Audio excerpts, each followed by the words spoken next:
இறைவன் படைத்த 84 லட்சம் ஜீவராசிகள்ல மனிதன் மட்டுமே தனித்துவமானவன். இந்த வித்தியாசமான மனித பிறப்புகள்ல எவ்வளவு மாற்றங்கள். இதோ இன்னைக்கு நடந்துரும், நாளைக்கு கிடைச்சிடும், இந்த நிமிஷமே முடிஞ்சிடும்.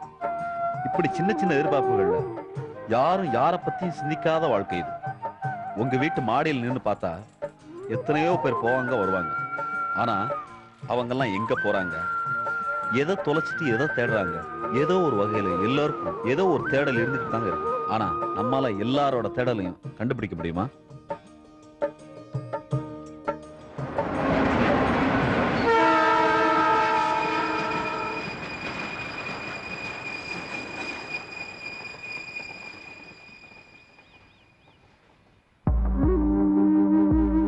இங்க தேடி கலைச்சு படுத்திருக்கிற இந்த ஜீவன் எதை தொலைச்சதுன்னு பார்க்கலாமா?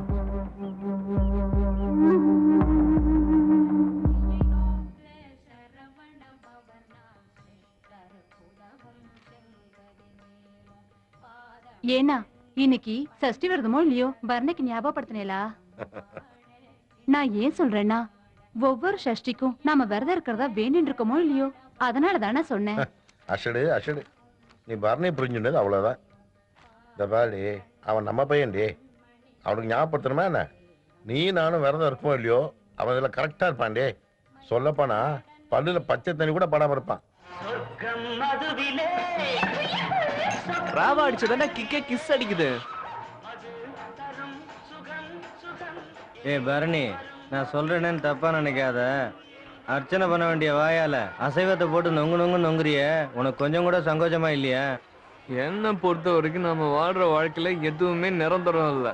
சுருக்கமா சொல்ல போனா இருக்கிற வரைக்கும் சந்தோஷமா இருக்கணும், நினைச்சதை அடையணும். அதான்டா என் பாலிசி. எதிர்காலத்தை பத்தி யோசிச்சு நிகழ்காலத்தை கோட்டை விடுற மாதிரியே நான் இல்ல. பரணி தரணி ஆடுவான்னு சொல்லுவாங்க, ஆனா இவன் தருதலங்க. ஆச்சாரமான குடும்பத்துல பிறந்தவன்னா யாரும் நம்ப மாட்டாங்க. வாழ்க்கையில பயம் இருக்கக்கூடாதுதான், ஆனா வாழ்க்கையை பத்தின பயம் கொஞ்சமாச்சும் வேணும்.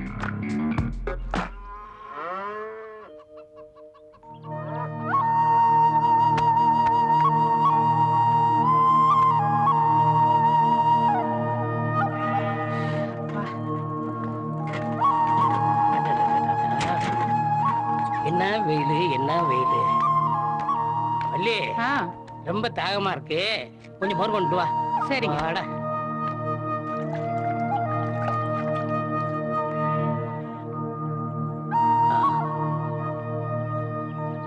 இந்தாங்க கொண்டா. ஏங்க நீங்க பாட்டுக்கு போனை மறந்து வச்சுட்டு போயிட்டீங்க. உங்க புள்ள 4 தடவை போன் பண்ணிட்டான். சேதி எதுவும் சொன்னானா? என்கிட்ட எதுவும் சொல்லல, உங்ககிட்ட தான் பேசணுமா. உடனே போன் பண்ண சொன்னான்.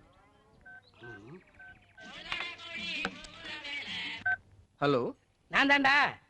சாப்பிட்டியா? இங்க வெயிலு மண்டைய புழக்குது, அங்க எப்படி? இதை கேட்க தான் போன் பண்ணீங்களா? சரி, படிப்புலாம் நல்லா வருதா? உங்களோட ஒரே தொல்லையா போச்சு. படிச்சுக்கிட்டு இருக்கும் போது போன் பண்ணி டார்ச்சர் பண்ண எப்படி நல்லா படிக்கிறது? படிப்பா நல்லா படி. அம்மா, வேற எதுவும் செய்திருக்கா? ஆமா ஆமா, எனக்கு அடுத்த வாரம் எக்ஸாம் இருக்கு. ஸ்பெஷல் கிளாஸுக்கு பணம் கட்டணும். உடனே 5000 ரூபாய் அனுப்பி வைங்க. 5000மா? போன வாரம் தானப்பா 3000 ரூபாய் அனுப்பி வச்சேன். படிக்க வச்சா செலவு ஆகதான் செய்யும். பணம் அனுப்ப முடியுமா முடியாதா? சரியா, கோச்சுக்காதையா. எப்படியாவது பணத்தை அனுப்பி வச்சிடறேன். என்ன என்ன சொல்றான் உங்க புள்ள? பையனுக்கு பரீட்சைக்கு பணம் கட்டணுமா?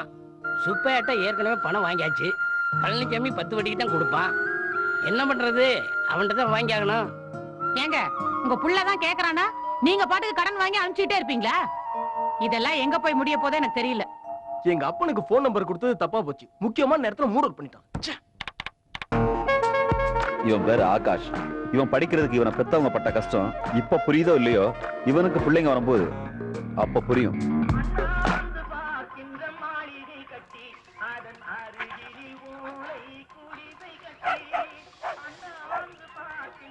முனுசாமி என்ன கவுன்சிலர் வீட்டுல கக்கூஸ் அடைச்சிருக்கான். டிரைவர் வந்து சொல்லிட்டு போனா. வாங்க போலாம். நீங்க முன்னாடி போங்க, நான் வந்துடுறேன். சரிங்க. காலெல்லாம் புண்ணா இருக்கு, உடம்பு வேற முடியல. பேசாம கஞ்சியை குடிச்சிட்டு படுக்க வேண்டியதானே? அதெல்லாம் பார்த்தா முடியுமாடி? நாம கஷ்டப்பட்ட தானடி நம்ம பையன் பிரகாசுக்கு அவன் இஷ்டப்பட்ட வாழ்க்கையை அமைச்சு கொடுக்க முடியும். நாம இங்க, அவன் வெளியூர்ல எப்படி இருக்கானோ, என்னென்ன கஷ்டப்படுறானோ. கஷ்டமா? எனக்கா? அதெல்லாம் ஒண்ணும் இல்லடா. இப்போ நான் பஸ் ஸ்டாப்ல தான் இருக்கேன். அதை வந்துடுறேன், நீ எங்கேயும் போயிடாத, அங்கே இரு. இது ஒரு 5 மினிட்ஸ்ல வந்துடுறேன். ஓகே.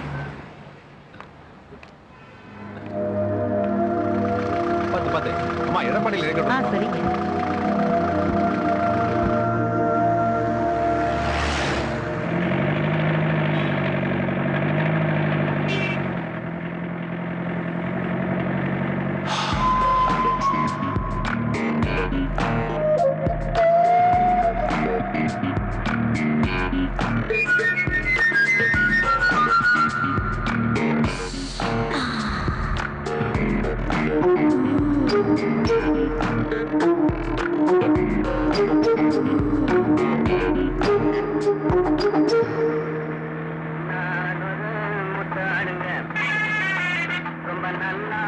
ஹலோ டேய், நான் பிஸியா இருக்க, அப்புறம் தரேன். கொஞ்சம் லைன்ல இருற. நோட் பண்ணிக்க. 9841465556. அச்சி வேடா போனா. அட பாவி,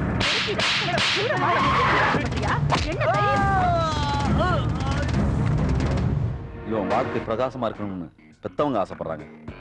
ஆனா கண்ணு தெரியாதுன்னு மத்தவங்களை ஏமாத்தின இவனுக்கு தன்னோட எதிர்காலம் தன்னையே ஏமாத்த போற விஷயம் இப்ப தெரியாது.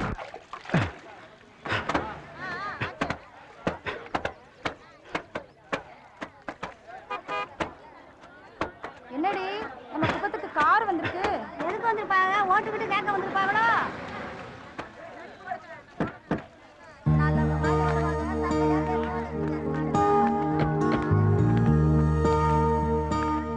ஹலோ, இங்க வாங்க. துரைசாமி வீடு எங்க இருக்கு? துரைசாமி வீடு தான். துரைசாமி துணி வெளுத்திட்டு இருக்காரு. ஏப்பா துரைசாமி, உன்னை பார்க்க யாரா வந்திருக்காங்க? என்ன பார்க்கவா? யாரா இருக்கும்?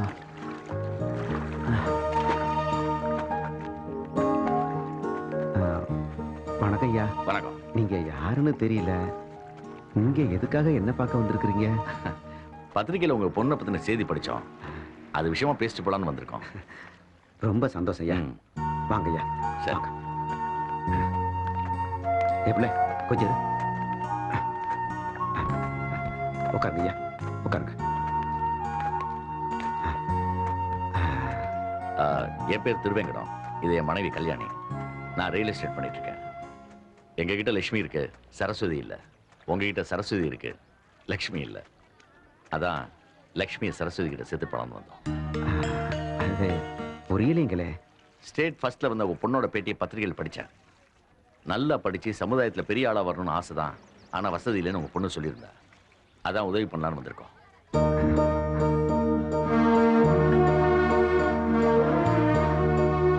உங்களையும் உங்க பொண்ணையும் பார்த்ததும் நாங்க உடைஞ்சு போயிட்டோம். இவ்வளவு சிரமத்திலையும் உங்க பொண்ணை இந்த அளவுக்கு படிக்க வச்சிருக்கீங்கன்னா அது பெரிய விஷயம் தான். ஆமாங்க ஐயா, என்கிட்ட இந்த கல்லோட போயிடும். இந்த பொட்ட பிள்ளையாவது பொழைச்சுக்கிட்டுமேன்னு தான் கூழோ கஞ்சியோ குடிச்சு இதுவரைக்கும் நகர்த்திட்டேன். ஆனா இனிமே நகர்த்த முடியாதுயா. உங்க பொண்ணோட படிப்பு பத்தி இனிமே நீங்க கவலைப்பட வேண்டாம். அந்த பொறுப்பை நாங்களே ஏத்துக்கிறோம். இந்தாங்க.